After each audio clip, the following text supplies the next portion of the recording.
brought to you by Palvi Agrico. आता शेतीसाठी जे काही लागणार ते घरपोच मिळणार, तेही मोबाईलच्या एका क्लिकवर.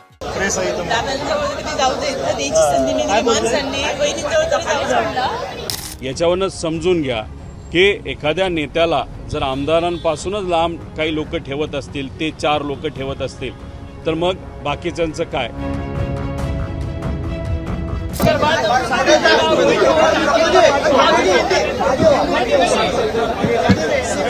अहो, काल आम्ही बघत असताना किती वाईट वाटलं. जायला जागा सुद्धा कुठं द्यायची तर ते नेते तिथे ठरवणार. कुणीतरी नेता काकींच्या खांद्यावर हात ठेवतो. बोला आणि मग दादांना कंट्रोल करता येत नव्हतं, पण काकींना करता येईल, तर ते भ्रमात आहेत. थोड्या दिवसानंतर नक्कीच कळेल की ताकद काय असते. तर समाज माध्यमांवर आणखीन एक व्हिडिओ व्हायरल होतोय, एक कुसकुस व्हायरल होते. जसं काल झालं, सर्वच कुसकुसताना ऐकायला मिळतंय की अजितदादांच्या कधी जवळ जाऊ दिलं जात नव्हतं इतर नेत्यांना किंवा सामान्य कार्यकर्त्यांना. आता बहिणींशी तरी संबंध साधूया, त्यांच्या जवळ जाऊया, संवाद साधूया. त्यांचं मत आणि सगळ्यांचं मत तेच ते 4 यांच्याबद्दल त्या ठिकाणी असावं, याच्या पलीकडे दुसरं कुठलं नाही. आणि एका महिला आमदारांनी ते बोलून दाखवलं, ते एका व्हिडिओवर आलं आणि ते लोकांपर्यंत पोचलं. याच्यावरनं समजून घ्या की एखाद्या नेत्याला जर आमदारांपासूनच लांब काही लोक ठेवत असतील, ते 4 लोक ठेवत असतील, तर मग बाकीच्यांचं काय?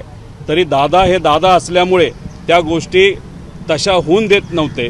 पण तरी जर होत असेल तर काकींनी सुद्धा कुठंतरी सांभाळून राहिलं पाहिजे, एक पुतण्या म्हणून त्या ठिकाणी विनंती करतो. अजितदादा पक्षाचे जे कोणी चार जे लोक आहेत, त्यांनी काय केलंय तर त्यांनी फक्त हे विषयाला जिवंत ठेवलेलं आहे. का? याच्याशिवाय त्यांचं महत्त्व तिथं दिसत नाही.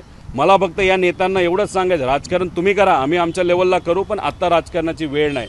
पण तुम्ही तुमच्या पक्षामध्ये आज राष्ट्रीय अध्यक्ष कोण झाले तर सुनेत्रा काकी झालेले आहेत. त्याच्याचबरोबर आज उपमुख्यमंत्री कोण आहेत तर सुनेत्रा काकी आहेत. त्यामुळे तिथं वागत असताना स्टेजवर आणि इतर गोष्टीमध्ये जरा सांभाळून वागा, कारण महाराष्ट्र तिथं बघतोय. एक तर महिलांचा आदर ठेवणं हे महत्त्वाचं आहे. आणि दादांची वचक काय होती? दादांचं प्रेम कार्यकर्त्यांवर होतं, आमदारांवर होतं आणि महाराष्ट्रावर होतं.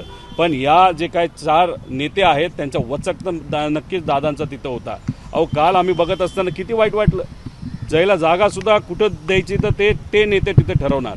कुणीतरी नेता काकींच्या खांद्यावर हात ठेवतो, कोणीतरी ओढतं, कुणी काय करतं. म्हणजे हे बघून महाराष्ट्राची जनता आम्हाला ह्या गोष्टी वाटत नाही. आता तुम्ही ह्याच्यात आम्ही राजकारण करतोय असं म्हणतोय.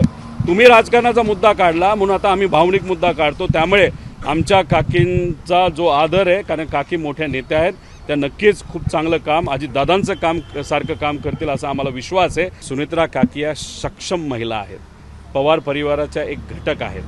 आणि मग त्याच्यात त्या प्रेस कॉन्फरन्सेसला सुद्धा समोर जाऊ शकतात. त्यांना वाटेल ते त्या ठिकाणी बोलू शकतात. जर कोणाला वाटत असेल की सुनेत्रा काकींना आपण कंट्रोल करू शकतो, दादांना कंट्रोल करता येत नव्हतं, पण काकींना करता येईल, तर ते भ्रमात आहेत. थोड्या दिवसानंतर नक्कीच कळेल की ताकद काय असते आणि एक नेता कशा पद्धतीने पार्टी तिथं चालवत असतो. त्यामुळे ह्या 4 जे कुठले नेते आहेत त्यांनी थोडंसं सांभाळून राहावा, सांभाळून वागा, एवढंच या ठिकाणी सांगतो. लोकसभेमध्ये जो व्हिडिओ दाखवला सर, शोकसभेमध्ये जो व्हिडिओ दाखवण्यात आला त्याच्यामध्ये पण अजित पवार यांची कारकीर्द दाखवताना शरद पवार यांचा एकही फोटो दाखवला नाही. आणि दुसरी गोष्ट, 2022 नंतरचे अजित पवार दाखवले. 6 वेळा मुख्यमंत्री असलेल्या माणसाची कारकीर्द दाखवताना कमी पडलं. माझं एकच मत आहे की साहेबांचा फोटो दाखवला का नाही दाखवला, लोकांना माहिती आहे की साहेबांचं अजित काकांवर प्रेम होतं, अजित काकांचं साहेबांवर प्रेम होतं. आणि त्यांच्या जडणघडणीमध्ये पवारसाहेबांचा काय वाटा हे दुनियाला तिथं माहिती आहे. महत्त्वाचं काय, तो व्हिडिओ बघत असताना आमच्या डोळ्यामध्ये जेव्हा पाणी आलं, पण मनामध्ये एक शंका होती आणि एक कुठंतरी खंतसुद्धा होती की अजितदादांचं काम हे 40 वर्षाचं राजकीय कारकीर्द त्यांची आहे, त्यांचं काम आहे.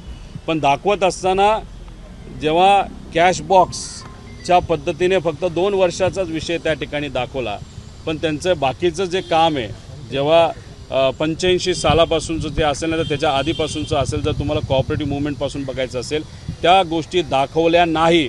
म्हणजे दादांचं एवढं मोठं कार्य असताना सुद्धा त्या व्हिडिओच्या माध्यमातून ते छोटंसं का दाखवण्याचा प्रयत्न त्या ठिकाणी केला गेला आणि फक्त 2 वर्षाचंच तिथं का दाखवलं गेलं, म्हणजे कुठंतरी एखाद्या एजन्सीनी काय केलं हे दाखवण्याचा ते प्रयत्न करत होते. कॅशबॉक्स जी कुठली एजन्सी असेल का दादांनी काय केलं हे दाखवायचा प्रयत्न ते करत होते. दादांचं जर खरंच त्यांना दाखवायचं झालं असतं तर कुठंतरी तो व्हिडिओ अजून मोठा आणि अजून चांगला होऊ शकला असता, एक दादांचा फॅन म्हणून आणि एक नागरिक म्हणून मला वाटतं.